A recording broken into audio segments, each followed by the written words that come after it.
Hi மக்களே, welcome back to just miss 2K Preetha, உங்கள் அத்தை மகளோட சேனலுக்கு.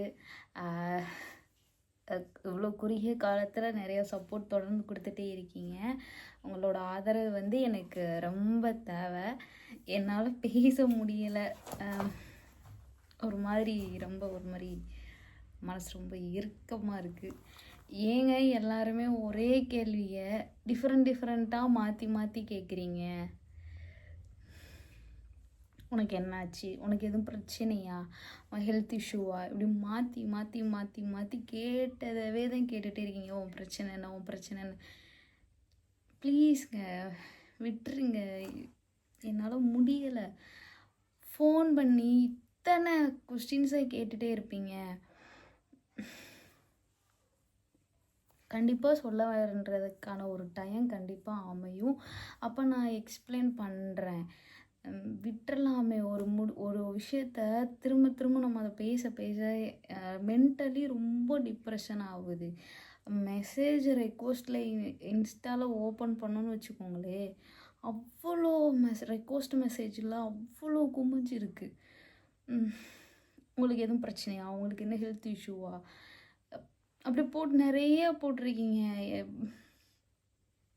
என்னால் முடிஞ்சளவு நான் ஹாப்பியாக இருக்கிற மாதிரி நானும் ப்ளஸ் எங்கள் அம்மாவையும் சேர்த்து இழுத்துக்கிட்டு ஒரு ஹாப்பியாக இருக்கிற மாதிரி உங்களை ஜாலியாக என்டர்டெயின்மெண்ட் பண்ணுற மாதிரியான ஜாலியாக என்டர்டெயின்மெண்ட் பண்ணுற அளவுக்கு ஏதோ பண்ணிகிட்ருக்கேன். திரும்ப அதை கேட்டு எல்லாம் என்னை கஷ்டப்படுத்திகிட்டே தான் இருக்கீங்க. இவ்வளோ ரெக்வஸ்ட் மெசேஜ் பண்ணுறீங்க. இதில் இவங்க பண்ணுறத விட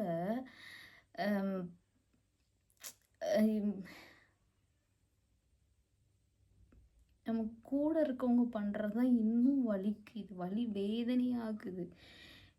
அவங்க இன்னமும் இருந்துட்டு போட்டோம். அவங்களுக்கு ஏதோ பர்சனல் ப்ராப்ளம் சொல்லிட்டு விட்டுருங்களேன். அவங்கள ஏன் இப்படி துருவி கேட்டுகிட்டே இருக்கீங்க?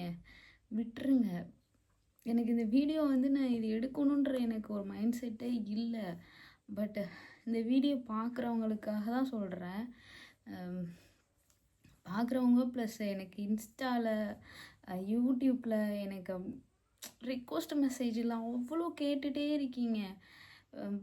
நீங்கள் கேட்குறீங்க, பட் எனக்கு என்ன பிரச்சனைன்னு சொல்லணும் தான் தோணுது. ஆனால் முடிஞ்சு போனதை திரும்ப பேசி என்னால் அதை திரும்ப அந்த ஒரு விஷயத்த ஒரு பிரச்சனை முடியுது அப்படின்னா அதை பேசணும்னு எனக்கு தோண மாட்டேங்குது. ஓகே, எனக்கு ஏதோ ஹெல்த் இஷ்யூ இருக்குது, அது அப்படியே இருந்துட்டு போகட்டும், பார்த்துக்கலாம். ஆனால் நான் ஓகே, நான் நல்லா இருக்கேன், ஃபைன், சூப்பராக இருக்கேன். எனக்கு எந்த ஒரு பிரச்சனையும் இல்லை, நான் ஹாப்பியாக இருக்கேன். எனக்கு உங்களோட ஆதரவை தொடர்ந்து கொடுங்க, அது எனக்கு போதும்.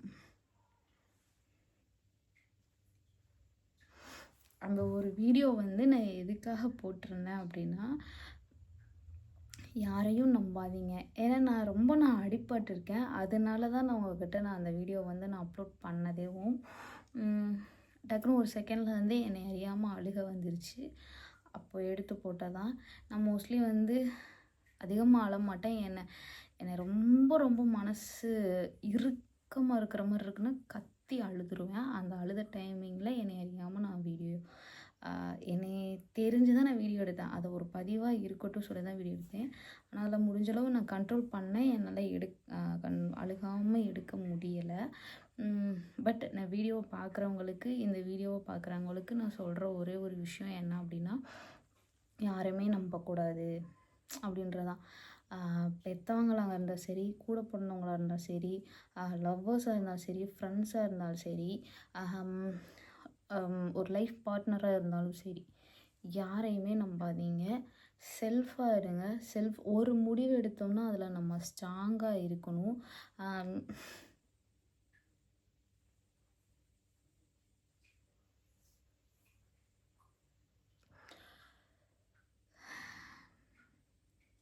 நம்ம ஒருத்தர் மேலே ஃபுல் நம்பிக்கையை வச்சு நம்ம அதில் இறங்கிடுவோம். பட் அவங்க நம்ம ஆழத்துக்கிட்ட போயிடுவோம். அவங்க கரையேறிடுவாங்க. நம்ம தான் நிற்போம் ஆழத்தில். நம்மளை குளத்துக்குள்ளே போ நான் இருக்கேன்னு சொன்னவங்க கரையிலே தான் இருப்பாங்க. நம்ம குளத்துக்குள்ளே அந்த தண்ணி இழுத்துட்டு போகிற இடத்துக்கு போயிடும். லாஸ்ட்டில் நம்ம தான் மூழ்கி கிடப்போம். நம்மளால் அந்த குளத்துக்குள்ளே இறங்கிட முடியுமா, இறங்கி நம்ம திரும்ப அந்த பூவை பறிச்சுட்டு மேலே வந்துடுவோமா அப்படின்ற ஒரு செல்ஃப் வந்து நம்ம யோசித்து அந்த குளத்துக்குள்ளே இறங்குறதுக்கான முடிவை வந்து நம்ம தான் எடுத்து வைக்கணும். நான் இருக்கேன்னு சொல்லி இன்னொருத்தவங்க சப்போர்ட் பண்ணி அவங்கள நம்பி போகிறனோன்னு வச்சுக்கோங்களேன், இந்த மாதிரி தான் ஆகும். ஸோ அதனால் யாரையும் நம்பாதீங்க. உங்கள் எல்லாருக்கும் நான் சொல்கிற ஒரு ரிக்வெஸ்ட், யாரையும் நம்பாதீங்க. என்னோடய பயோவில் கூட அதுதான் நான் வச்சுருப்பேன், அப்போலேருந்து வச்சுருப்பேன். ஆனால் பட் நம்பினேன். அதான் நான் பண்ண பெரிய முட்டாள்தனம். சரி, ஓகே, பை.